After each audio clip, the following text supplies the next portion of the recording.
So guys, स्वागत है आप सभी का हॉन्टकास्ट बाय दिवांश में, जहां हम रियल लाइफ हॉरर स्टोरीज को सुनाते हैं। और आज की स्टोरी भी आपके रोंगटे खड़े कर देंगी।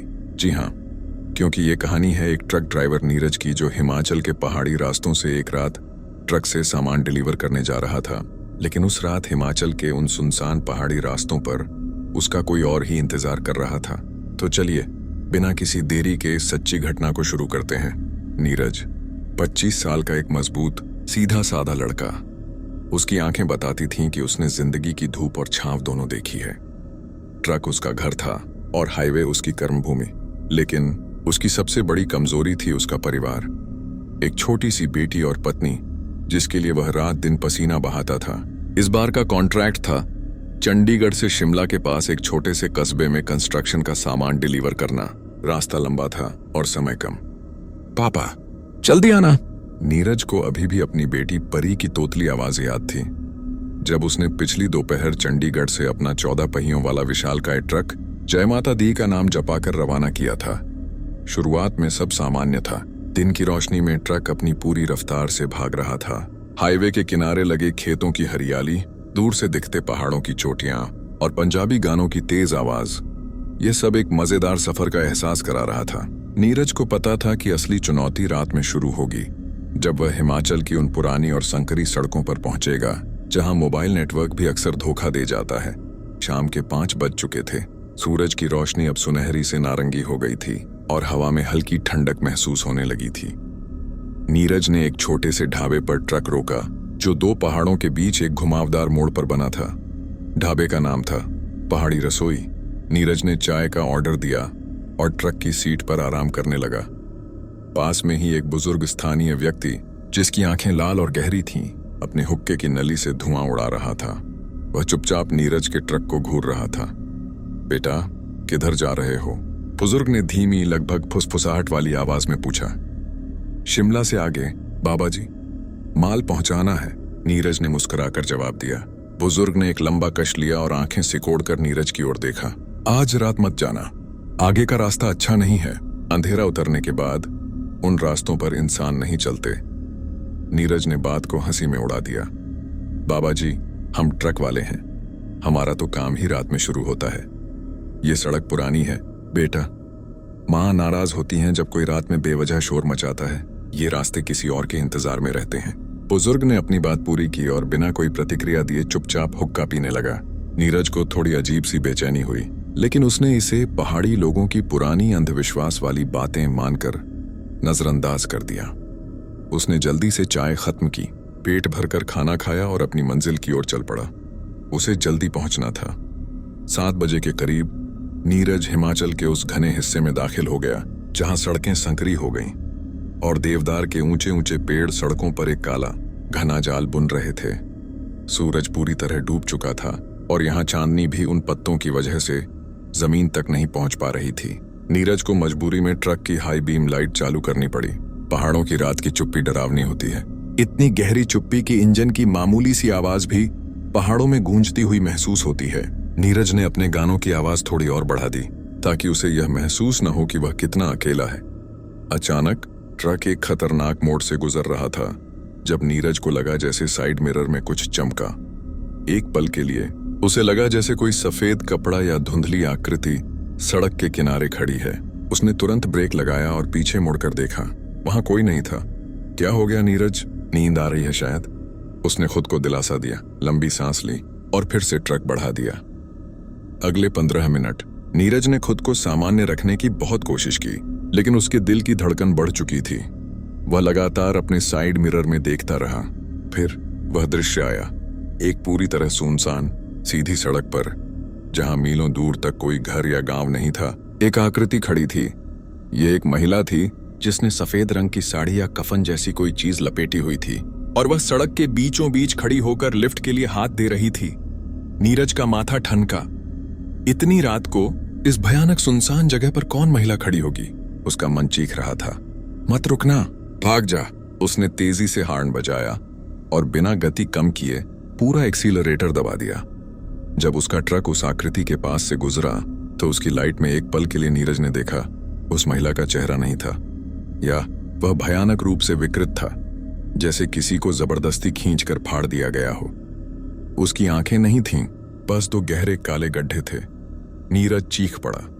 उसकी चीख ट्रक के इंजन के शोर में दब गई। उसने सीधा सामने देखा, पसीना उसकी आंखों में चुभ रहा था। वह आकृति तो पीछे छूट गई थी, लेकिन तभी साइड मिरर में वो आकृति ट्रक के ठीक पीछे लगभग हवा में तैरते हुए दिखाई दी। उसकी गति ट्रक की रफ्तार से भी ज्यादा तेज थी और अब उसने अपना हाथ उठाया। ये क्या है? ये इंसान नहीं हो सकती। नीरज के हाथ स्टीयरिंग पर कांप रहे थे।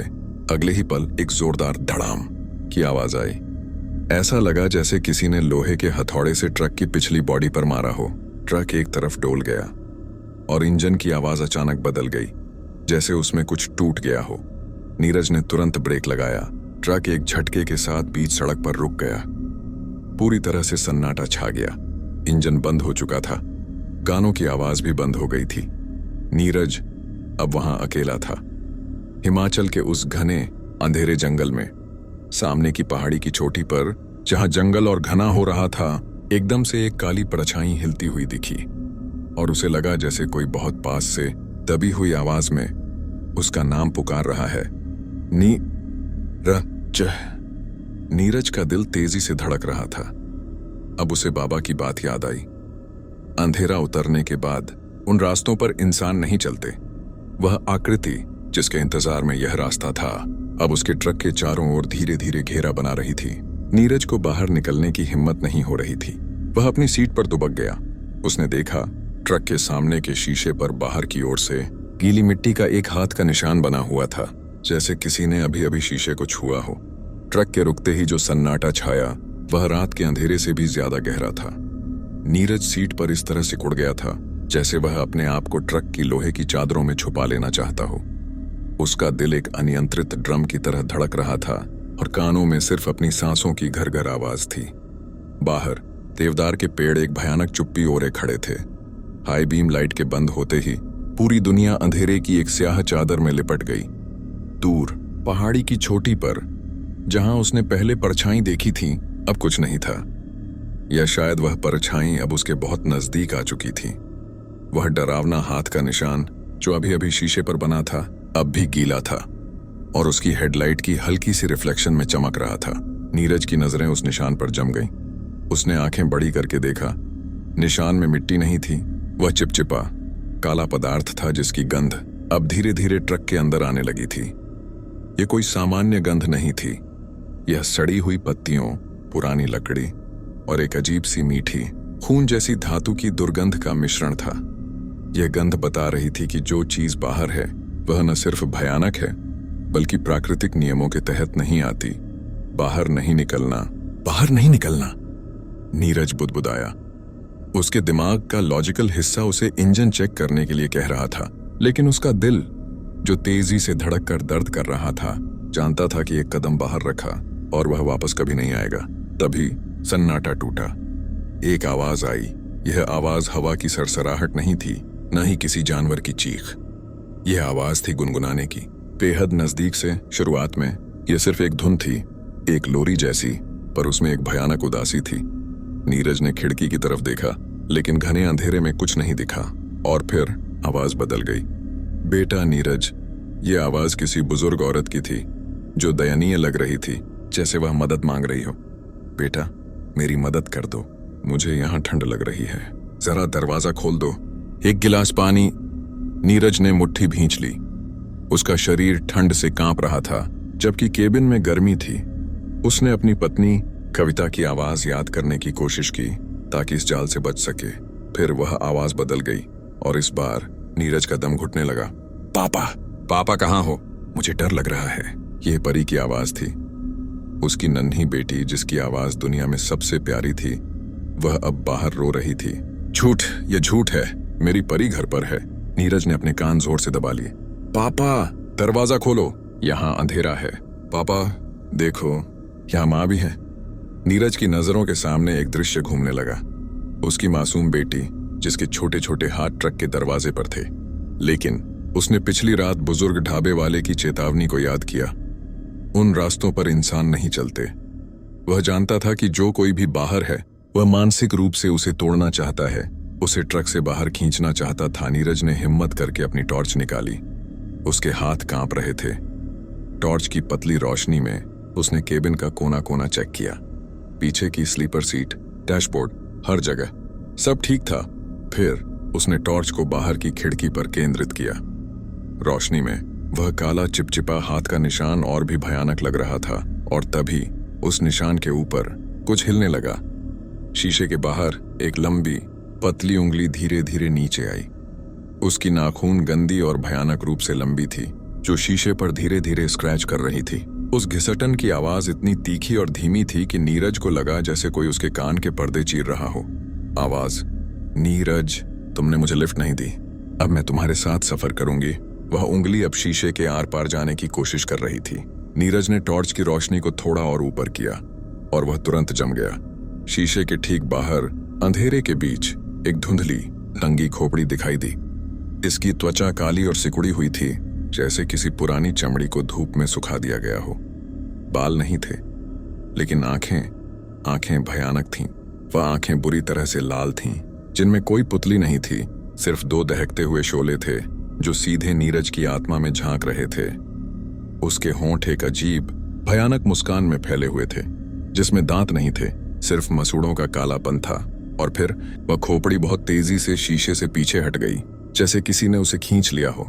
नीरज ने घबराकर टॉर्च जमीन पर फेंक दी। अब खेल बाहर से अंदर की ओर आ गया था। नीरज को साफ महसूस हुआ कि वह अब सिर्फ बाहर नहीं है, बल्कि उसने ट्रक के अंदर अपनी मौजूदगी स्थापित कर ली है। अचानक म्यूजिक सिस्टम की टूटी हुई स्क्रीन एक पल के लिए चमकी और उस पर सिर्फ झिलमिलाहट दिखाई दी। उस झिलमिलाहट के साथ एक और अजीब आवाज आई। इस बार यह किसी इंसान की आवाज नहीं थी, बल्कि टूटी हुई हड्डियों को चबाने जैसी कर्कश और भयानक आवाज थी। नीरज की नजर स्लीपर सीट की तरफ गई। उसने वहीं अपना छोटा सा भगवत गीता रखा हुआ था, जो उसकी माँ ने उसे दिया था। वह गीता अब जमीन पर पड़ी थी और उसके ठीक बगल में एक ऐसी चीज पड़ी थी जो यकीनन यहां नहीं थी। वह था एक छोटा जंग लगा हुआ कंगन, बैंगल, जिसे देखकर लगता था कि वह किसी छोटी लड़की के हाथ में पहना जाता होगा। वह कंगन जमीन पर आधी रात के अंधेरे में हल्की सी रोशनी बिखेर रहा था, जैसे उसके अंदर कोई ठंडी ऊर्जा हो। नीरज ने डरते डरते कंगन को उठाया। वह लोहे का था, लेकिन छूने पर बर्फ जैसा ठंडा लगा। कंगन उठाते ही उसके दिमाग में एक फ्लैश हुआ। पहाड़ी रास्ते पर एक बच्ची का रोना, एक ट्रक की तेज रफ्तार और एक जोरदार चीख। नीरज ने चीख कर कंगन फेंक दिया। यह कंगन उस रात की, इस रास्ते की कोई पुरानी और भयानक दुर्घटना से जुड़ा था। यह प्रेत वाहक उस दुर्घटना का बदला लेने आया था और वह जानता था कि नीरज भी ट्रक चलाता है। यह रास्ते की आत्मा थी, जो अब हर गुजरने वाले पर अपनी प्यास बुझाना चाहती थी। नीरज को अब भागना ही था। या तो ट्रक स्टार्ट करो या मरो। उसने डरते डरते चाबी घुमाई। इंजन ने एक लंबी दर्दनाक आवाज निकाली और फिर चुप। बैटरी पूरी तरह से डेड हो गई थी, या किसी अज्ञात शक्ति ने उसे काट दिया था। नीरज ने बार बार कोशिश की।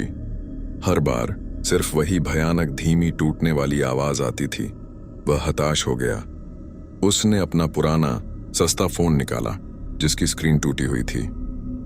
Network, no service.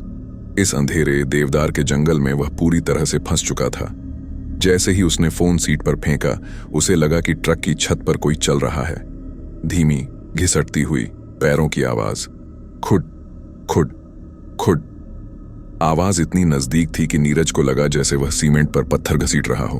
और फिर आवाज ट्रक की छत पर रुक गई, ठीक उसके सिर के ऊपर। एक पल के लिए नीरज को लगा जैसे छत अंदर की ओर धंस रही है। कोई भयानक भारी वजन उसके सिर के ऊपर दबाव डाल रहा था। तुम बाहर आ। ओ। छत के ऊपर से एक गहरी बेजान आवाज आई, जो नीरज की अपनी नहीं थी, लेकिन उसी के अंदर से आ रही थी। यह आवाज अब कठोर पुरुष जैसी थी, जो उस लिफ्ट मांगने वाली महिला की आवाज से बिल्कुल अलग थी। इसका मतलब था कि यह कोई एक आकृति नहीं थी, बल्कि कई आत्माओं का मिश्रण थी। इस पहाड़ी रास्ते का भूत, प्रेतवाहक।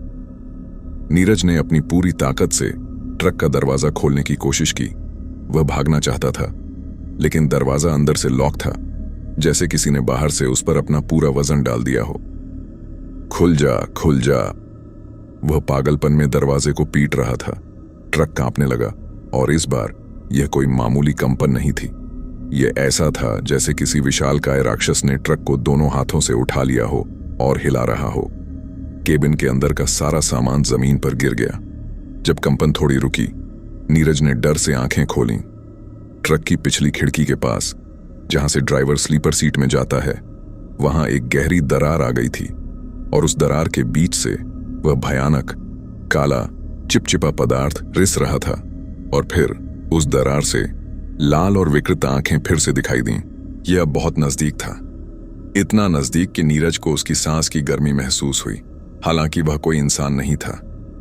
ये आंखें सीधे नीरज को घूर रही थीं और धीरे धीरे उन आंखों के ऊपर जय माता दी का वह स्टिकर जो नीरज ने अपने डैशबोर्ड पर चिपका रखा था, अचानक मुरझाने लगा और उसमें से काला धुआं निकलने लगा। तभी नीरज को उस बुजुर्ग की तीसरी बात याद आई जो उसने ढाबे पर नहीं सुनी थी, लेकिन अब उसे अपने अवचेतन में याद आ रही थी। बाबा ने कहा था, जब मां नाराज हो तो पत्थर की निशानी याद रखना, रात में सिर्फ आग ही उसका रास्ता रोक सकती है। आग। नीरज ने अपनी सीट के नीचे देखा। वहां एक पुराना लाइटर पड़ा था जिसे वह बीड़ी जलाने के लिए रखता था। उसने अपनी पूरी ताकत, अपना पूरा साहस और अपनी बेटी का चेहरा याद करके कांपते हाथों से वह लाइटर उठाया। प्रेतवाहक अब पूरी तरह से पिछली खिड़की को तोड़ने वाला था। नीरज जानता था कि यह आखिरी मौका है। उसने लाइटर जलाया। छोटी सी पीली रोशनी उस घने काले अंधेरे में एक कमजोर मोमबत्ती जैसी थी, लेकिन उस प्रेतवाहक ने अचानक हमला करना बंद कर दिया। वह रोशनी चाहे कितनी भी छोटी क्यों ना हो, उसकी आंखें चुंधिया रही थीं। वह एक पल के लिए पीछे हट गया। यही वह जीवन रेखा थी जिसकी नीरज को जरूरत थी। उसने अपने पास पड़ी ट्रक की चाबी की चेन से बंधा एक छोटा सा चाकू निकाला और आंखें बंद करके उस चिपचिपी चीज कंगन को हवा में उछाल दिया और एक ही झटके में उस लाइटर की रोशनी को उस चिपचिपे कंगन के पास ले गया। नीरज ने बिना सोचे समझे अपनी पूरी ताकत से लाइटर की छोटी सी रोशनी को उस जंग लगे कंगन के पास ले गया और चिपचिपे काले पदार्थ पर छोड़ दिया। कंगन, जो छूने पर बर्फ जैसा ठंडा था, आग की गर्मी पाते ही अजीबोगरीब तरीके से सुलगने लगा। उस चिपचिपे पदार्थ से तेज भयानक हरी नीली रोशनी निकली, जिसके साथ ही एक तीखी असहनीय चीख पूरे जंगल में गूंज उठी। यह चीख ऐसी थी जैसे हजारों बच्चों को एक साथ लोहे की छड़ से मारा गया हो। ट्रक कांपना बंद हो गया। पिछली खिड़की की दरार में जो लाल आंखें दिखाई दे रही थीं, वे तुरंत बुझ गईं और काला बदबूदार धुआं उस दरार से बाहर निकलने लगा। ट्रक की छत पर घिसटती हुई आवाज भी अचानक रुक गई। नीरज को लगा जैसे उसे दम घुटने के बाद पहली सांस मिली हो, लेकिन यह शांति क्षणिक थी। नीरज को पता था कि उसने सिर्फ प्रेतवाहक को चौंकाया है, उसे हराया नहीं है। उस भयानक चीख के बाद जंगल का सन्नाटा और भी विकृत हो गया। अब आवाजें नहीं थीं, लेकिन ट्रक के चारों ओर की हवा में कुछ बदला था। नीरज ने हिम्मत करके टॉर्च उठाई और खिड़की से बाहर झांका। वह देखकर जम गया। सड़क, जिस पर वह कुछ देर पहले चल रहा था, गायब हो चुकी थी। ट्रक अब किसी सामान्य सड़क पर नहीं, बल्कि गीली काली मिट्टी से भरे एक खुले मैदान के बीच खड़ा था। देवदार के पेड़, जो कुछ मिनट पहले सीधे और ऊंचे खड़े थे, अब अजीबोगरीब तरीके से मुड़ गए थे। उनकी शाखाएं नीचे की ओर झुकी हुई थीं, जैसे वे डर से जमीन को छूना चाहती हों। और सबसे भयानक बात, चांदनी। रात के आसमान में न तो बादल थे और न ही धुंध, लेकिन चांदनी लाल रंग की थी। ऐसा लग रहा था जैसे पूरा आसमान खून से सना हुआ हो। नीरज को एहसास हुआ कि यह प्रेतवाहक का क्षेत्र है। वह सिर्फ एक आत्मा नहीं था, बल्कि वह इस रास्ते और इसके आसपास के वातावरण को नियंत्रित कर रहा था। उसने नीरज को वास्तविक दुनिया से खींचकर अपने आतंक के दायरे में ला दिया था। नीरज को पता था कि ट्रक अब उसकी शरणस्थली नहीं है, बल्कि उसका लोहे का ताबूत बन चुका है। इंजन डेड हो चुका था और यहां रुके रहने का मतलब था मौत का इंतजार करना। उसे भागना होगा। उसने अपने शरीर में बची हुई पूरी ताकत बटोरी, लाइटर को मुट्ठी में भींचा और दरवाजे पर एक जोरदार लात मारी। अंदर से लॉक होने के बावजूद वह दरार वाला दरवाजा चर्र की आवाज के साथ खुल गया। नीरज बाहर कूदा। बाहर की हवा ठंडी नहीं थी, बल्कि भारी और बांसी थी, जैसे किसी पुरानी कब्र की हवा। जैसे ही उसके जूते गीली काली मिट्टी पर पड़े, जमीन के नीचे से हड्डियों के टूटने जैसी हल्की आवाज आई। वह तुरंत ट्रक से दूर भागने लगा। वह नहीं जानता था कि उसे कहां जाना है, लेकिन उसे बस उस विकृत वातावरण से बाहर निकलना था। नीरज ने पीछे मुड़कर नहीं देखा, लेकिन उसे पता था कि वह उसका पीछा कर रहा है। उसे चलने की आवाज सुनाई नहीं दे रही थी, लेकिन उसे ऐसा महसूस हो रहा था जैसे कोई ठंडा साया उसके ठीक पीछे तैर रहा है। वह हाँफ रहा था। उसकी छाती में दर्द हो रहा था, लेकिन डर ने उसे भागने की ताकत दे रखी थी। तभी वह रुका। सामने मुड़े हुए पेड़ों के बीच उसे एक हल्की सी मानव निर्मित आकृति दिखाई दी। यह पत्थरों का एक छोटा सा पुरानी सीढ़ीदार ढांचा था, जो दशकों से जंगल में छुपा हुआ था। बाबा की चेतावनी, पत्थर की निशानी याद रखना। वह जानता था कि यही उसकी आखिरी उम्मीद है। वह उस पत्थर के ढांचे की ओर भागा, लेकिन जैसे ही उसने दौड़ना शुरू किया, प्रेतवाहक ने अपना आखिरी निर्णायक दांव खेला। जमीन से, जहां वह काला पदार्थ और कंगन गिरा था, अचानक एक लंबी काली शाखा तेजी से उठी और नीरज के पैर से लिपट गई। नीरज धड़ाम से गिरा। लाइटर उसके हाथ से छूटकर दूर जा गिरा। वह शाखा कोई पेड़ की शाखा नहीं थी। वह हड्डियों से बनी एक विकृत बांह थी, जिसकी उंगलियां चाकू की तरह नुकीली थीं। वह बांह नीरज को तेजी से घसीटने लगी, वापस ट्रक की ओर, जहां मृत्यु का अंधेरा उसका इंतजार कर रहा था। दर्द से चीखता हुआ नीरज उस पत्थर के ढांचे की ओर देख रहा था। उसे लगा जैसे उसके शरीर से सारा खून खींचा जा रहा हो। तभी उसकी नजर उस पत्थर के ढांचे के सबसे ऊपरी भाग पर पड़ी। वहां एक पुराना खंडित त्रिशूल जमीन में गड़ा हुआ था, और उसके नीचे देवी माता की एक छोटी घिसी हुई मूर्ति स्थापित थी। मां नाराज होती है। नीरज को बाबा की पूरी बात याद आ गई। प्रेतवाहक जो उसे खींच रहा था, जैसे ही उस त्रिशूल के करीब पहुंचा, उसकी गति अचानक धीमी हो गई, जैसे कोई अदृश्य शक्ति उसे आगे बढ़ने से रोक रही हो। नीरज ने इस मौके का फायदा उठाया। वह अपनी पूरी ताकत से उस बांह पर टूट पड़ा, और उस बांह के मुड़ने वाले जोड़ पर उसने अपने चाकू से वार किया। चाकू लोहे का था, लेकिन शाखा हड्डियों की नहीं, बल्कि लोहे के तार जैसी मजबूत थी। चाकू टूट गया, लेकिन उस वार से वह बांह एक पल के लिए कमजोर हुई। नीरज ने अपने आप को जोर से खींचकर त्रिशूल के बेस तक घसीटा। जब नीरज ने उस त्रिशूल को छुआ, अचानक पूरे मंदिर में एक हल्की सी लेकिन ताकतवर ऊर्जा का स्पंदन हुआ। त्रिशूल के ऊपर बिजली की तरह नीली सफेद रोशनी चमकी।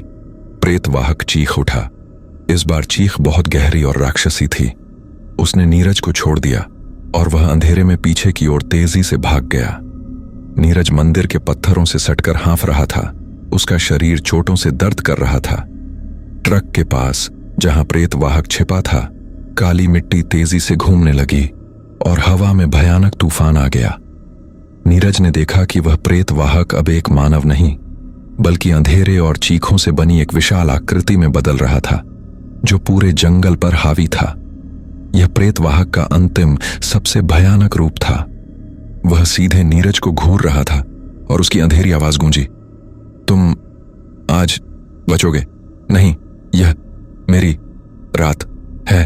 और तभी दूर पूर्वी क्षितिज पर एक हल्की सी चांदी जैसी रोशनी दिखाई दी। सुबह का पहला संकेत। नीरज का संघर्ष अभी खत्म नहीं हुआ था। उसे सुबह होने तक यहां टिके रहना था, और प्रेतवाहक का अंतिम हमला अभी बाकी था। नीरज पत्थरों के उस प्राचीन मंदिर से सटकर बैठा था। उसकी आंखों के सामने प्रेतवाहक की विशाल अंधेरे से बनी आकृति थी, जो गुस्से में पागल होकर कांप रही थी। त्रिशूल से निकलती हुई नीली सफेद ऊर्जा की हल्की लकीर उस भयानक आकृति और नीरज के बीच एक अस्थायी ढाल का काम कर रही थी। पूर्वी क्षितिज पर चांदी जैसी जो रोशनी दिखाई दी थी, वह तेजी से बढ़ रही थी। अंधेरा अब पूरी तरह से काला नहीं था, बल्कि गहरे नीले बैंगनी रंग में बदल रहा था। प्रेतवाहक जानता था कि उसका समय खत्म हो रहा है। जैसे ही सुबह की पहली किरण की उम्मीद जगी, प्रेतवाहक का क्रोध भड़क उठा। उसने एक ऐसी चीख मारी जिसने नीरज के कान सुन्न कर दिए। चीख के साथ ही जंगल की हवा ने एक तूफान का रूप ले लिया। पेड़ जोर जोर से हिलने लगे, उनकी शाखाएं आपस में टकराकर डरावनी आवाजें निकालने लगीं। काली मिट्टी हवा में उड़ने लगी और सीधे नीरज की ओर आई, जैसे कोई मिट्टी का भाला हो। नीरज ने तुरंत आंखें बंद कर लीं और सिर नीचे झुका लिया। उसे महसूस हुआ कि उसका शरीर इस शक्ति के आगे कमजोर पड़ रहा है। तभी उसे याद आया कि वह सिर्फ अपनी ताकत पर नहीं टिका है। उसने अपने शरीर की अंतिम ऊर्जा बटोरी और अपने होठों पर जय माता दी का जाप शुरू किया। यह सिर्फ एक नारा नहीं था, बल्कि उसकी मां का दिया हुआ, उसकी बेटी का विश्वास था। उसने अपनी जेब में हाथ डाला और टूटे हुए चाकू के ब्लेड को बाहर निकाला। उसने त्रिशूल से निकलती हुई नीली ऊर्जा को छुआ और उस ऊर्जा को उस चाकू के नुकीले सिरे पर महसूस किया। प्रेतवाहक अब सीधे मंदिर की ओर बढ़ रहा था। उसकी आकृति सिकुड़ने लगी, लेकिन अब वह और भी सघन और खतरनाक दिखाई दे रहा था, एक काले भंवर जैसा जो सब कुछ निगल सकता था। जैसे ही वह भंवर त्रिशूल के पास पहुंचा, वहां एक भयंकर टकराव हुआ। नीली ऊर्जा और काले अंधेरे की टक्कर से तेज चिंगारियां निकलीं। नीरज ने हिम्मत की। उसने उस टूटे हुए चाकू के ब्लेड को, जिस पर त्रिशूल की ऊर्जा थी, अपनी पूरी ताकत से उस काले भंवर के ठीक केंद्र में फेंक दिया। चाकू ब्लेड अंधेरे में गायब हो गया। अगले ही पल एक ऐसी गूंज हुई जो पत्थर की नहीं बल्कि आत्मा के टूटने की थी। काले भंवर के केंद्र से एक और तीखी, असहनीय चीख निकली। इस बार चीख में भयंकर दर्द और हार थी। वह अंधेरा भंवर, जिसने अभी कुछ देर पहले ही नीरज की जान लेने की कसम खाई थी, तेजी से सिमटने लगा। वह अंधेरा एक धुएं के बादल में बदला और फिर पहाड़ की चोटी की ओर हवा में घुल गया थी। सूरज का उदय और नई शुरुआत अंधेरे के जाते ही सब कुछ बदल गया। सूरज की पहली किरण पहाड़ों के पीछे से निकली और उस लाल पीली रोशनी ने तुरंत उस विकृत वातावरण को धो दिया। काली मिट्टी फिर से सामान्य पहाड़ी रास्ता बन गई और मुड़े हुए पेड़ सीधे खड़े हो गए, जैसे कुछ हुआ ही ना हो। हवा ताजी और ठंडी थी। उसमें से अब वह सड़ी हुई दुर्गंध नहीं आ रही थी। नीरज धीरे धीरे उठा। उसका शरीर बुरी तरह थक चुका था और जगह जगह खरोंचें थीं, लेकिन वह जिंदा था।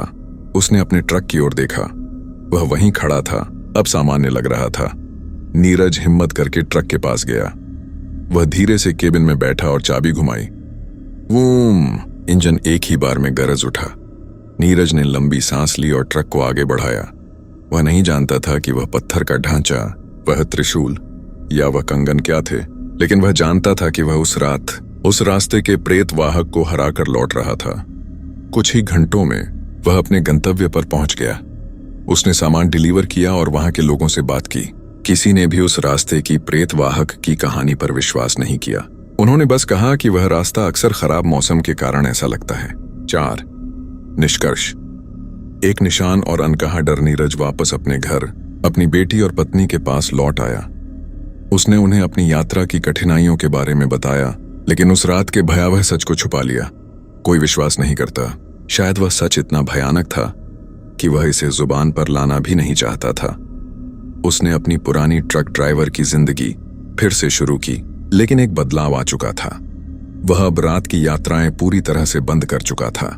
वह रात के 9 बजे के बाद ट्रक चलाना छोड़ देता था, चाहे डिलीवरी कितनी भी जरूरी क्यों ना हो। लेकिन उस भयानक रात की एक निशानी हमेशा के लिए रह गई। जब नीरज ने अपने ट्रक को धोया तो उसने देखा कि ड्राइवर साइड की खिड़की पर, जहां उस चिपचिपी उंगली ने वार किया था, वहां शीशे पर एक गहरी बारीक खरोंच थी और उस खरोंच के नीचे डैशबोर्ड के किनारे उसे एक और चीज मिली। वह जंग लगा हुआ बर्फ सा ठंडा कंगन जो उसने फेंक दिया था और जिसने उसे बचाया था, अचानक वहां वापस आ गया था। नीरज ने कंगन उठाया। वह जानता था कि यह कंगन इस रास्ते की आत्मा का एक टुकड़ा है जो उसे एक भयानक चेतावनी दे रहा है कि भले ही तुम बच गए हो, लेकिन तुम अब हमेशा के लिए मेरे दायरे में हो।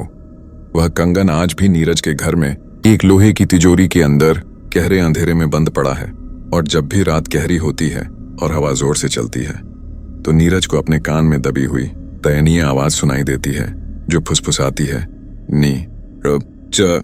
अगली रात मैं तुम्हारा इंतजार करूंगी।